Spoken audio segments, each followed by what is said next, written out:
Entre 4 heures et 5 heures, la bataille entre dans une phase nouvelle. D'une part, le maréchal Ney tente de forcer le centre anglo-hollandais par des charges massives de cavalerie. Il entraîne avec la fougue qui est la sienne plus de 5000 cavaliers, ce qui est l'une des charges de cavalerie les plus importantes de toute l'histoire des guerres napoléoniennes. D'autre part, les Prussiens ont désormais franchi la petite rivière Lahn avec des unités suffisamment nombreuses pour pouvoir engager le combat. Ils entrent en ligne à partir de 4h30, mais non pas aux côtés de Wellington. Plus au sud, derrière les lignes françaises, ils attaquent le village de Plancenoit, dont ils se sont emparés vers 5 heures. Cette fois, la menace est sérieuse et Napoléon a compris qu'il ne pouvait pas compter sur Grouchy. Il doit donc se décider à engager des unités de la garde pour contenir et refouler les Prussiens.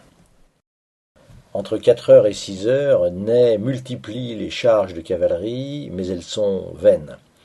L'infanterie anglaise a réussi à se former en carré, et les attaques de la cavalerie française, mal coordonnées avec l'artillerie et l'infanterie, ne parviennent pas à détruire ces carrés.